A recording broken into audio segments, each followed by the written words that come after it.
കമ്മ്യൂണിസ്റ്റുകാർ ദേശീയ പ്രസ്ഥാനത്തിൻ്റെ ഭാഗമായി ഒട്ടേറെ ത്യാഗങ്ങൾ അനുഭവിക്കേണ്ടി വന്നവരാണ്. വിവിധ വിഭാഗങ്ങളിൽപ്പെട്ടവർ ത്യാഗങ്ങൾ അനുഭവിച്ചിട്ടുണ്ട്. അതിൽ കമ്മ്യൂണിസ്റ്റുകാരുടെ പങ്ക് ആർക്കും തള്ളിക്കളയാനാവുന്നതല്ല. ജീവൻ വെടിയേണ്ടി വന്നവരുണ്ട്, ദീർഘകാലം ജയിലിൽ കിടക്കേണ്ടി വന്നവരുണ്ട്, കള്ളക്കേസിൽ കൊടുക്കപ്പെട്ടിട്ടുണ്ട്, അതിക്രൂരമായ മർദ്ദനങ്ങൾക്കിരയായിട്ടുണ്ട്, പലപ്പോഴും നാട്ടിൽ പ്രവർത്തിക്കാൻ പറ്റാത്ത സാഹചര്യം ഉണ്ടാക്കിയിട്ടുണ്ട്. ഇതെല്ലാം കമ്മ്യൂണിസ്റ്റുകാർക്ക് നേരിടേണ്ടി വന്നിട്ടുണ്ട്. കമ്മ്യൂണിസ്റ്റുകാർക്ക് മാത്രമല്ല, ദേശീയ പ്രസ്ഥാനത്തിൻ്റെ ഭാഗമായ എല്ലാവർക്കും ഇത്തരം അനുഭവങ്ങൾ ഉണ്ടായിട്ടുണ്ട്. എന്നാൽ നേരത്തെ പറഞ്ഞതുപോലെ ദേശീയ പ്രസ്ഥാനത്തിൽ ഒരു പങ്കും വഹിക്കാത്ത ഒരു കൂട്ടർ സംഘപരിവാറായിരുന്നു. അവര് ഫലത്തിൽ ബ്രിട്ടീഷ് രാജിനോടൊപ്പമായിരുന്നു. പരസ്യമായി അത്തരമൊരു നിലപാടെടുത്തവരാണ് അവർ. RSSന്റെ ഏറ്റവും സമുന്നതനായ നേതാവായി അവരംഗീകരിക്കുന്ന, അവർ ഗുരുജി എന്ന് വിളിക്കുന്ന ഗോൾവാൾക്കർ രാജ്യത്തിലെ യുവതയോട് ദേശീയ പ്രസ്ഥാന ഘട്ടത്തിൽ നടത്തിയൊരു ആഹ്വാനമുണ്ട്. അദ്ദേഹം പറഞ്ഞത്, നിങ്ങൾ വെറുതെ ആരോഗ്യം കളയരുത്. ബ്രിട്ടീഷ് സാമ്രാജ്യത്തിനെതിരെ സമരം ചെയ്ത് ആരോഗ്യം കളയാൻ നിങ്ങൾ തയ്യാറാകരുത്. ബ്രിട്ടീഷുകാർക്കെതിരെ സമരം ചെയ്യരുത് എന്നായിരുന്നു യുവാക്കൾക്ക് അദ്ദേഹം നൽകിയ ഉപദേശം. ഇതേ വിഭാഗം സംഘപരിവാറിൻ്റെ നിലപാട് ബ്രിട്ടീഷ് വൈസ്രോയിയെ കണ്ട് അവരുടെ നേതാക്കൾ പറയുകയും ചെയ്തു. നമ്മൾ തമ്മിൽ അഭിപ്രായ വ്യത്യാസമൊന്നുമില്ല, നിങ്ങളിവിടെ തുടരുന്നതിന് ഞങ്ങളിതിരല്ല, നിങ്ങളിവിടെ തുടരണമെന്നാണ് ഞങ്ങളുടെ അഭിപ്രായം. നമ്മുടെ രാജ്യത്ത് ചില പുതിയ വീരവേഷക്കാർ വരുന്നുണ്ട്. എന്നാൽ രാജ്യത്തിൻ്റെ ചരിത്രം പരിശോധിച്ചാൽ അവർക്ക് വീരത്വമല്ല ചാർത്തി കൊടുക്കാൻ കഴിയുക. അന്ന് ദേശീയ പ്രസ്ഥാനത്തിന്റെ ഭാഗമായി സമരം ചെയ്തവർക്ക് അനുഭവിക്കേണ്ടി വന്ന ഏറ്റവും ക്രൂരമായ ജയിലറ അന്തമാനിലേതായിരുന്നു.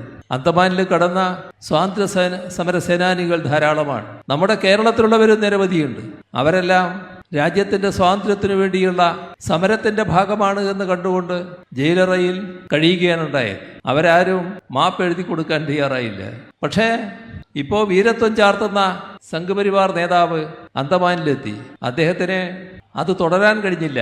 ബ്രിട്ടീഷുകാർക്ക് മാപ്പ് എഴുതി കൊടുത്തു. ഇനിയുള്ള ജീവിതകാലം മുഴുവൻ ബ്രിട്ടീഷ് പാദസേവകനായി തുറന്നോളാം എന്ന പ്രതിജ്ഞ ആ കത്തിലുണ്ടായി. ബ്രിട്ടീഷുകാരത് അംഗീകരിച്ചു, മാപ്പപേക്ഷ സ്വീകരിച്ചു, ജയിലിൽ നിറക്കി. അവിടുന്ന് അദ്ദേഹം പോയി. സാധാരണ നിലയിൽ സ്വാതന്ത്ര്യ സമരഘട്ടത്തിൽ വഞ്ചന നടത്തിയ ഒരു വഞ്ചകൻ എന്നാണ് ചരിത്രം ആ സംഭവത്തെ കാണുക. ഇത്തരം ചരിത്രം ഈ ആളുകൾക്ക് വലിയ പ്രയാസമുണ്ടാക്കുന്നതാണ്. കാലചക്രം തിരിഞ്ഞപ്പോ നിർഭാഗ്യകരമായൊരു നിലയാണ് നമ്മുടെ രാജ്യത്ത് സംഭവിച്ചത്. രാജ്യത്തിന്റെ സ്വാതന്ത്ര്യത്തിനു വേണ്ടി ഒരു പങ്കും വഹിക്കാത്ത, സ്വാതന്ത്ര്യ സമരത്തെ തള്ളിപ്പറഞ്ഞ ആ കൂട്ടര് രാജ്യത്തിന്റെ ഭരണചക്രം തിരിക്കുന്ന നിലയിലേക്ക് എത്തി. അപ്പോ ചരിത്രം അവരുടെ നേരെ വല്ലാത്തൊരു മുഖത്തോടെ നിൽക്കുന്നു. ആ ചരിത്രത്തെ അഭിമുഖീകരിക്കാൻ അവർക്ക് കഴിയുന്നില്ല. അവരതിന്റെ ഭാഗമായി ചരിത്രം തിരുത്താൻ നോക്കുന്നു. അതാണ് ഇപ്പോ കേന്ദ്ര ഗവൺമെന്റ് കാണിക്കുന്നത്. ആ ചരിത്രം തിരുത്തലിന്റെ ഭാഗമായി ഇത്തരം വസ്തുതകളാകെ തീർത്തും വിപരീത ദിശയിലാക്കുന്നു. ഒരു പങ്കും വഹിക്കാത്തവർ പങ്ക് വഹിച്ചവരായി മാറുന്നു. വഞ്ചകർ വീരസേനാനികളായി വാഴ്ത്തപ്പെടുന്നു. ദേശീയ പ്രസ്ഥാനത്തിന്റെ അമരത്തിരുന്നവരെ അടക്കം, മഹാത്മാഗാന്ധിയെ അടക്കം തമസ്കരിക്കാനുള്ള ശ്രമങ്ങൾ നടക്കുന്നു. പണ്ഡിറ്റ് ജവഹർലാൽ നെഹ്റുവിനെ പൂർണ്ണമായും തമസ്കരിക്കാനുള്ള നീക്കങ്ങൾ നടക്കുന്നു.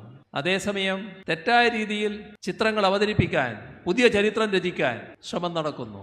ഇതിന്റെ ഭാഗമായി നമ്മുടെ കുഞ്ഞുങ്ങളിലൂടെയാണല്ലോ ചരിത്രം പഠിച്ച് വളർന്ന് നാളത്തെ പൗരരായിത്തീരുന്നത്. ആ നാളത്തെ പൗരരാകേണ്ട ഇന്നത്തെ കുഞ്ഞുങ്ങൾ, ആ കുഞ്ഞുങ്ങളിൽ തിരുത്തിയ ചരിത്രം എത്തിക്കുന്നതിനുള്ള നീക്കം നടക്കുന്നു. അതിന്റെ ഭാഗമായി പാഠപുസ്തകങ്ങളിൽ തന്നെ മാറ്റം വരുത്തുന്നു. എല്ലാം മാറ്റിമറിക്കാനുള്ള ശ്രമം.